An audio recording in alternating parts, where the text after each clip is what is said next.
My husband and his friends thought it'd be funny to leave me stranded in a small town in Italy, but they had no idea that their cruel joke would accidentally free me from the very life I once thought I could never walk away from.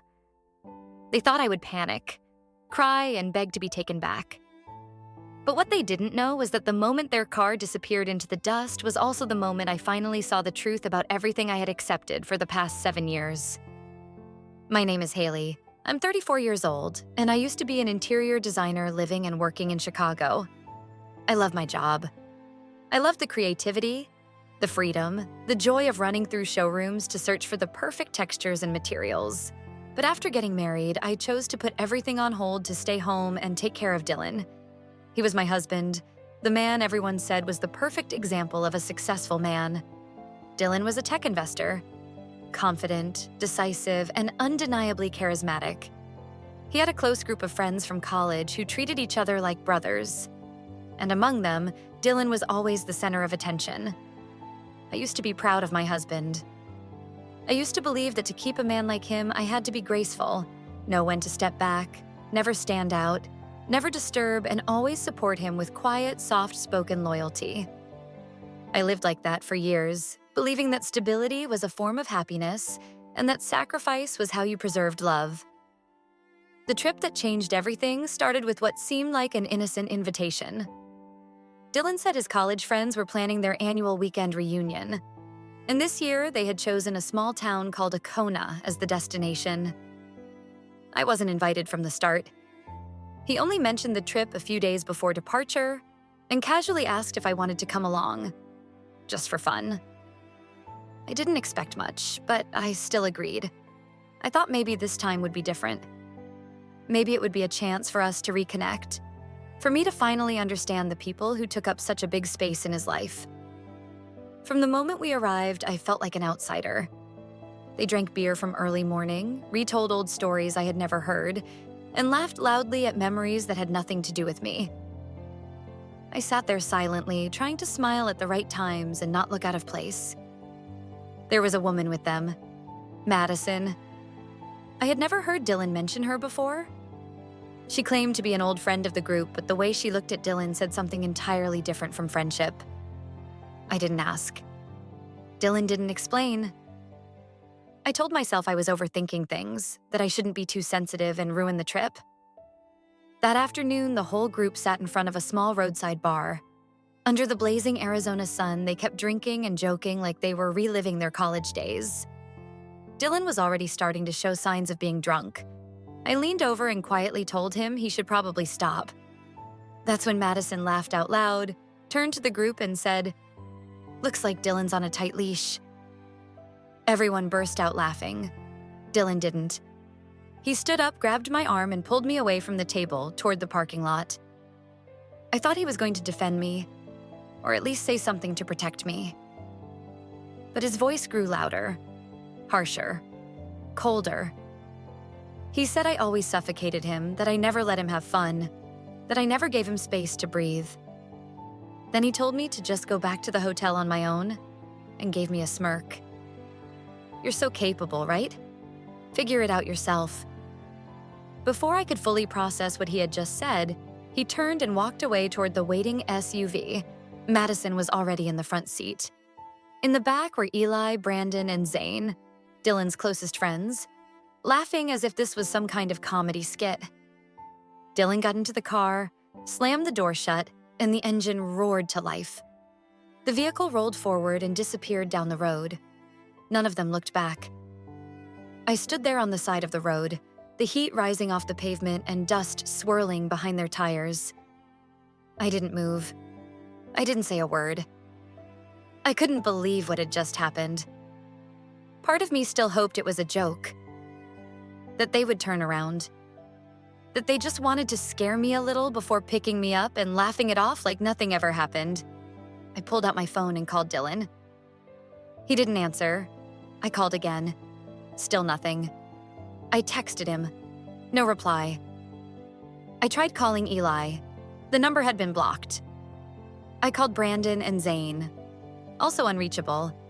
I checked Madison's Instagram. She had just switched her account to private. and as I stared at the empty screen of my phone, I knew. They weren't coming back. I had truly been left behind. I wandered aimlessly down the main street, trying to keep myself from crying in front of strangers. I couldn't remember the name of the hotel. I had no wallet, no bank card. My phone kept losing signal, and at that point, I didn't have a single ounce of faith left that something kind or good might still come my way. All I had left were a few crumpled bills in my pocket and a hollow feeling spreading through my entire body. After nearly an hour of walking, I found a small inn near the local market. The woman at the reception was around 50, and she looked at me with gentle eyes when I asked for a room and if I could borrow a phone charger. I paid using all the money I had left. The room was small, hot, smelled of mold, the window was stuck, and the ceiling fan creaked nonstop. But I didn't care. I dropped down onto the bed, silent, not crying, not thinking, just staring at the ceiling as if everything would disappear if I stayed still long enough. I don't remember when I fell asleep. All I know is that when I woke up, it was already dark. There were no new messages, no missed calls. Music from a nearby bar drifted in through the window like a cruel reminder that the world was still spinning, while I had been left behind like something someone no longer found useful.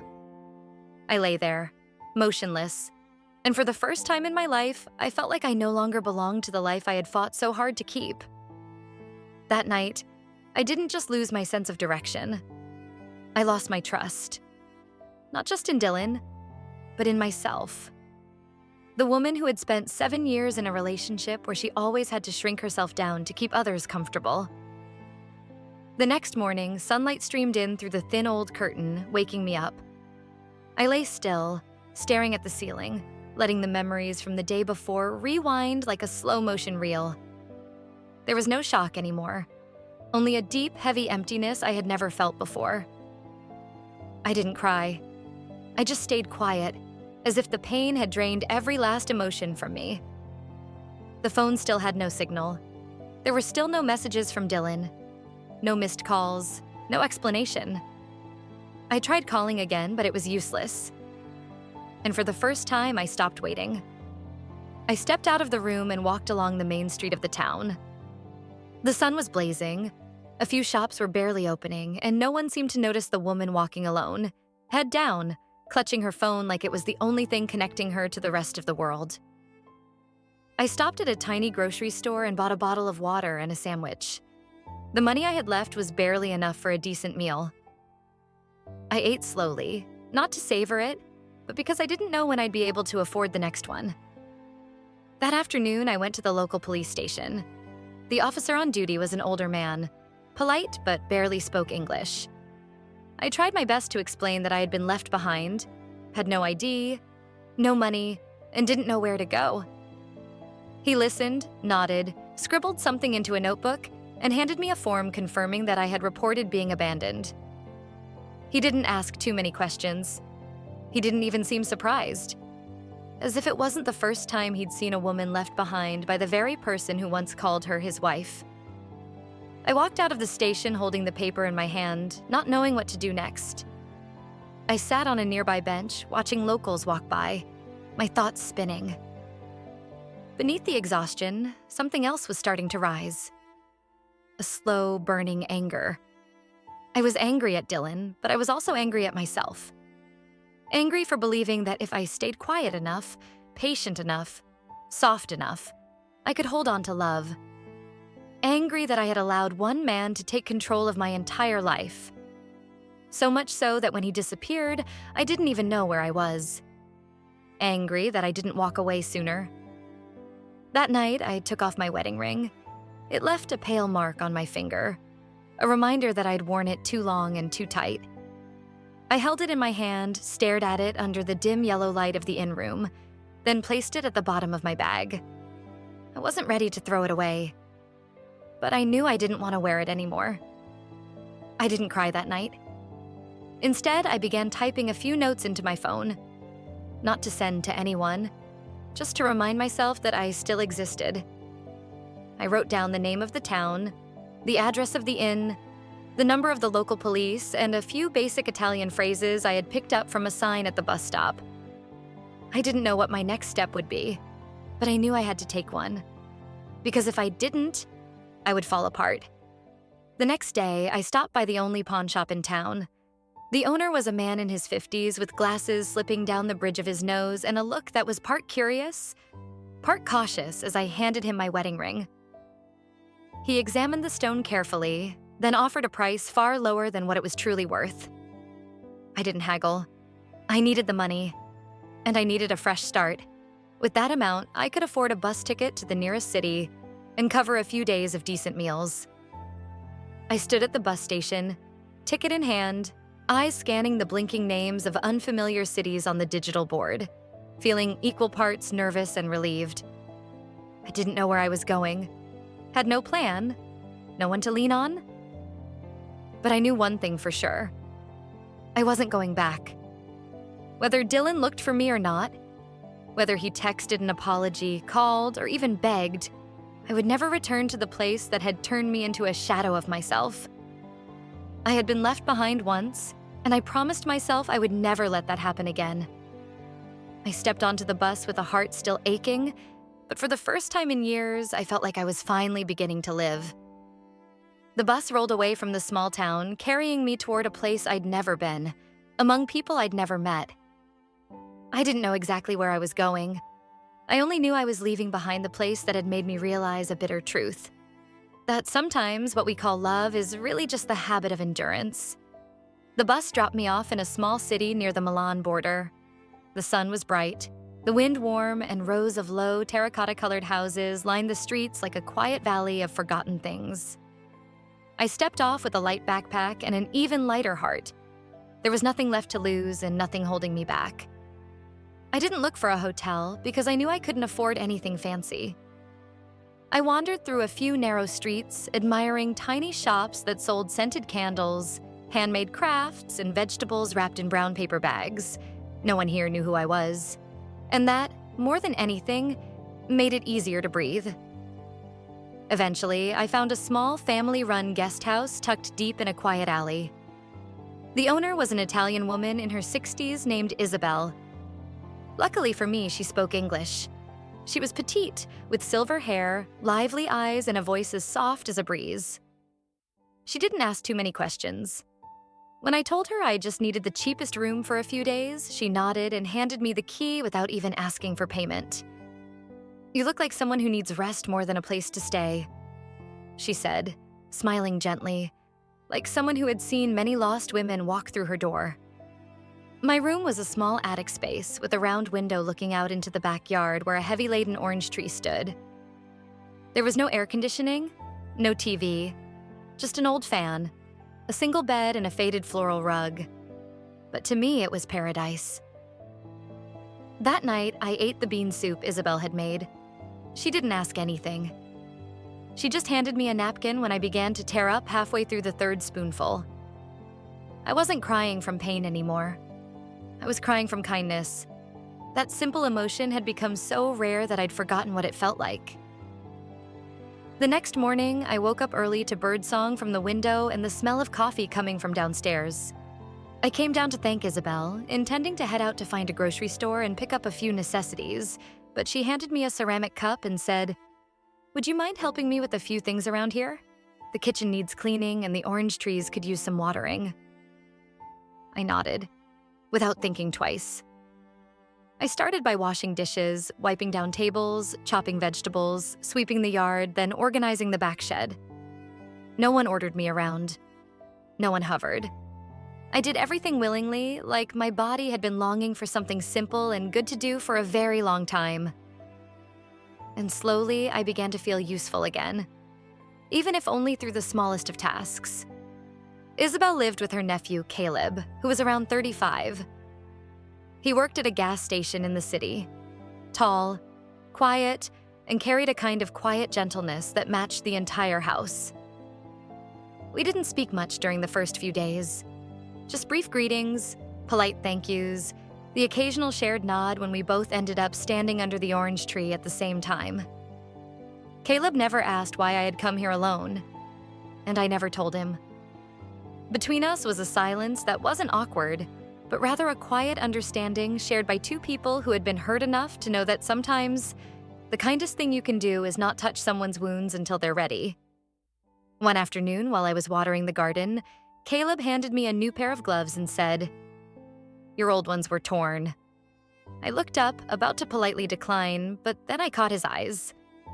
There was no pity there. No curiosity, just care. I nodded and accepted the gloves, and for the first time in weeks, I smiled. A real smile. Day by day, I kept living that way. Not too busy, but not aimless either. Each night, I started journaling again. Not just scattered notes like before, but full thoughts, honest and clear. I wrote about my journey, not to complain, but to understand what I had gone through and why I deserved to keep going with kindness toward myself. I started learning how to bake from Isabel. Her traditional recipes made me feel connected to something more grounded than any relationship I had ever had before. We kneaded dough, timed the oven, sliced fruit, and talked about the weather, about the changing seasons, about what flowers would bloom when the air turned cold. No one mentioned my husband. No one asked about my past or how I ended up here. No one needed to know my story in order to respect who I was now. One evening, while we were sitting on the porch, Isabel placed her hand over mine and said, "You don't have to make any decisions yet. But if one day you want to stay, there will always be space for you here." I didn't answer right away. I looked up at the sky turning orange with sunset, listened to the wind through the trees, and felt something settle inside me. There was no panic, no pain, only peace. And I knew something inside me had just started to bloom. 2 weeks after I smiled for the first time beneath Isabel's porch, I realized I no longer woke up with that tight, heavy feeling in my chest. I no longer dreamed about endless arguments. I no longer jolted awake in the middle of the night to check my phone. I lived each day with simple clarity. No rush. No need to appear okay. No need to pretend to be strong. I started waking up earlier. I picked fruit from the yard, helped Isabel with the bread deliveries, then sat down to write. The first few entries were still messy, uncertain in tone, but the more I wrote, the clearer my voice became. My real voice.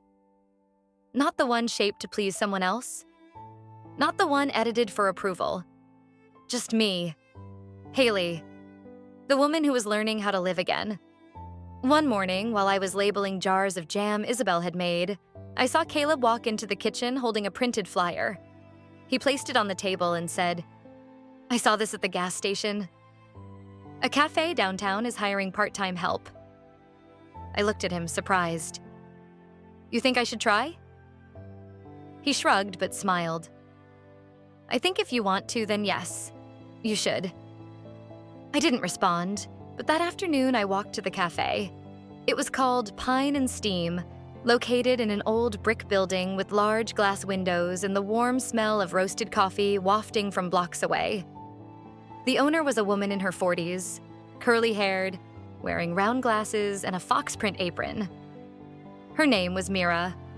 When I told her I didn't have cafe experience but could learn quickly and was willing to do everything from dishwashing to wiping tables, she nodded after less than 5 minutes of conversation. "You can start tomorrow, 6 a.m. Working there wasn't easy. The coffee machines clanked constantly. Customers placed orders nonstop. My hands were always wet or smelled like burnt espresso.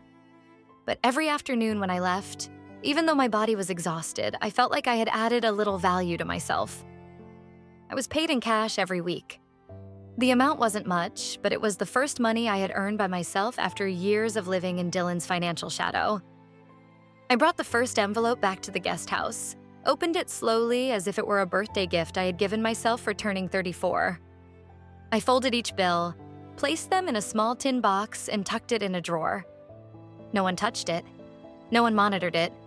No one tracked my spending. It was my money, my life. At night after work, I still wrote. At first, it was just for myself. But one day, I reopened my old email account, the one I had used to communicate with design clients before I left the industry.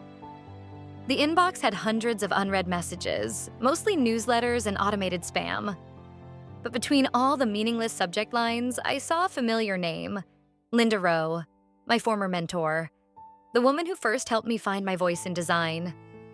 Her first email had been sent 3 months ago. "Haley, are you okay?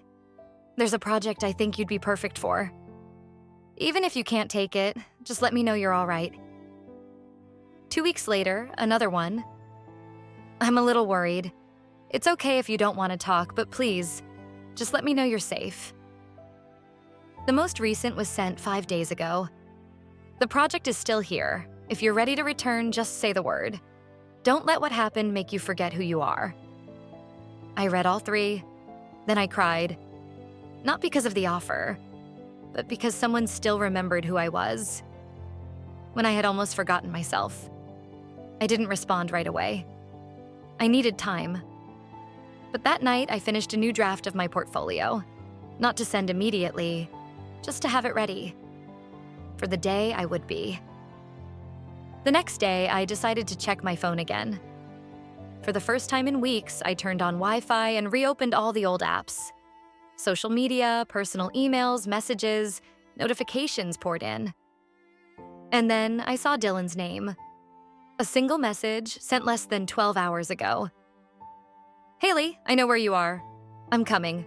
We need to talk. I'll bring you home." I wasn't shocked. I wasn't afraid.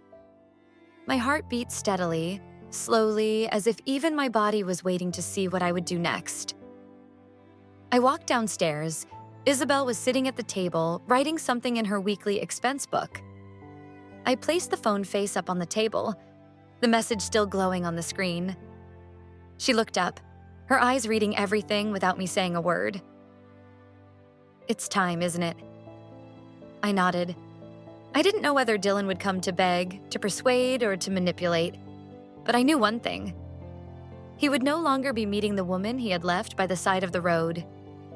Dylan arrived in the late afternoon, just as the sun slipped behind the tiled rooftops and the lights in Isabel's backyard began to flicker on.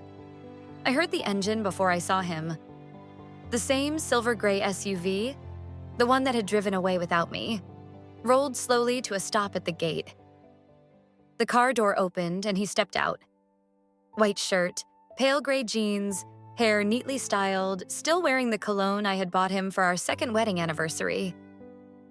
I didn't run outside. I didn't hide. I simply stood straight on the front porch, my fingers wrapped around a still warm cup of tea, looking down at him like I was seeing a stranger I used to know. Dylan walked closer. His eyes searched mine like just seeing me there could reset everything back to how it was. I didn't speak. I let him speak first. "I lost my mind not knowing where you were.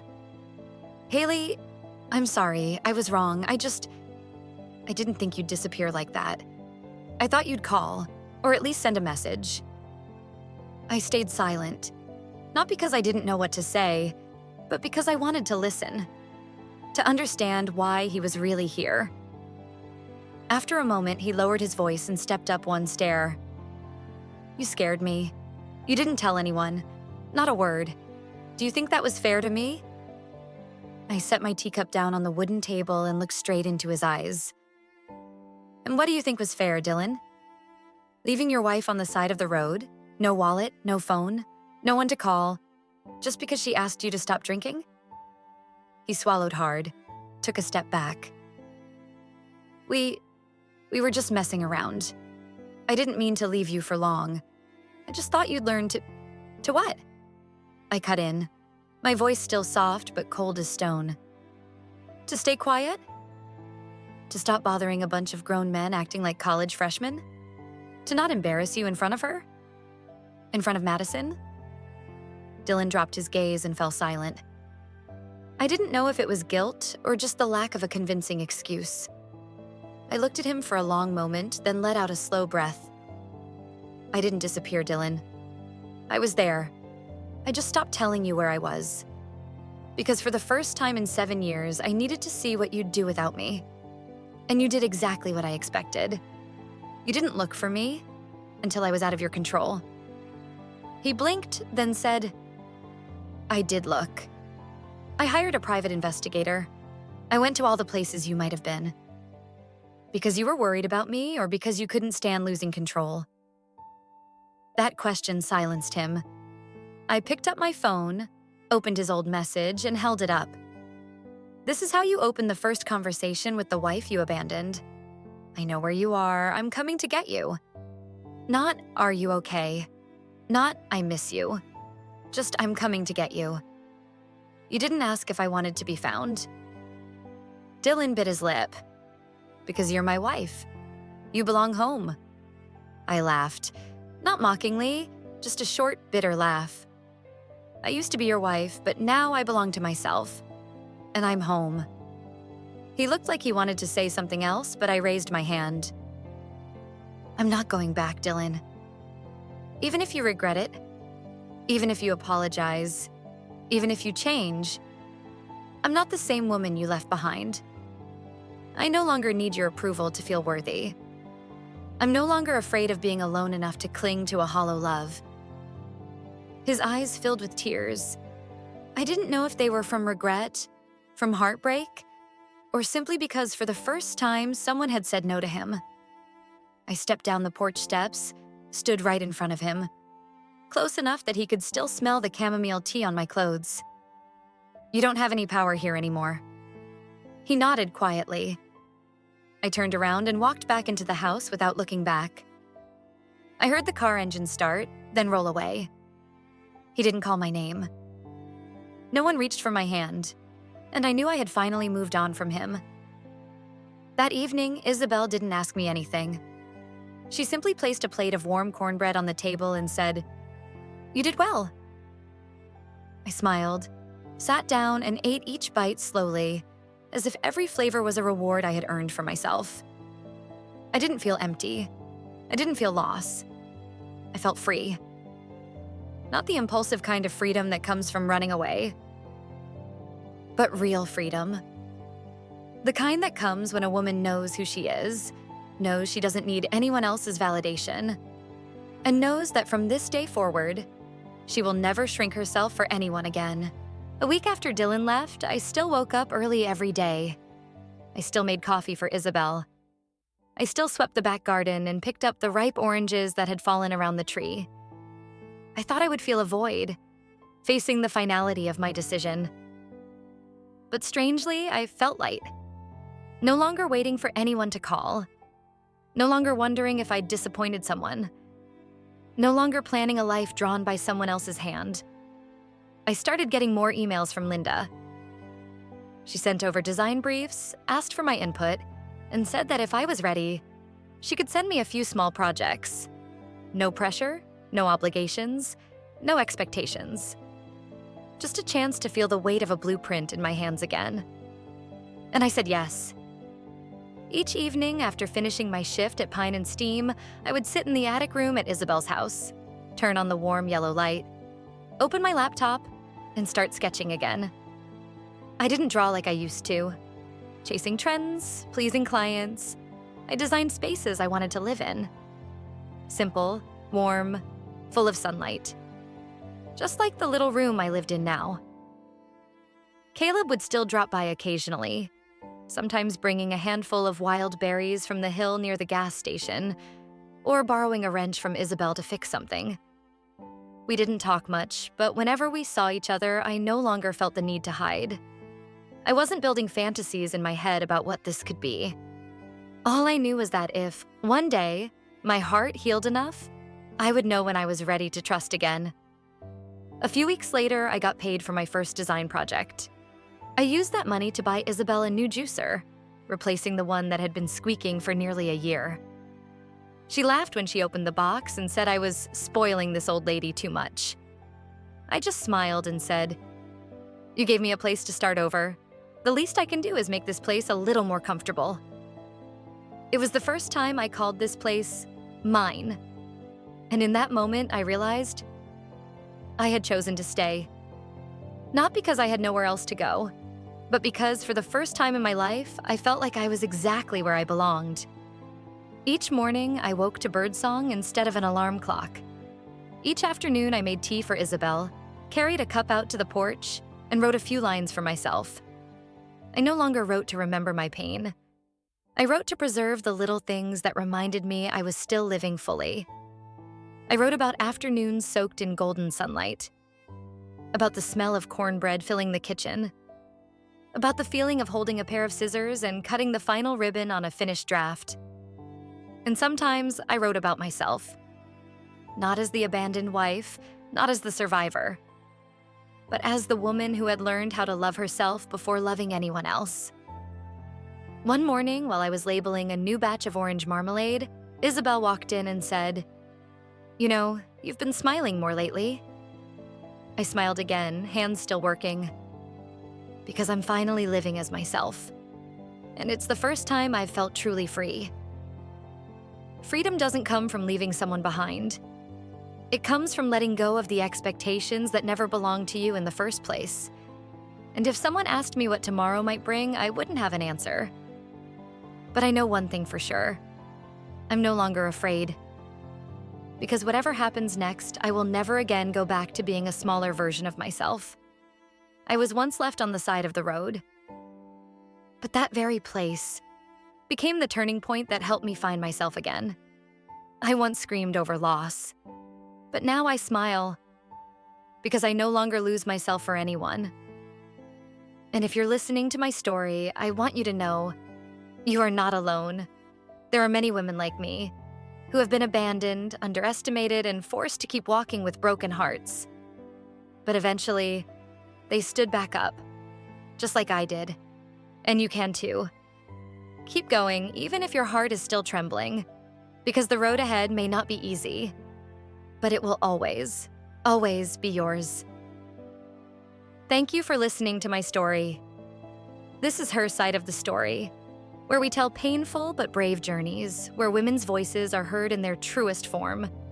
And if you have a story that was once hidden away, once labeled as weakness, stay with us, because here every story deserves to be heard with a full, open heart.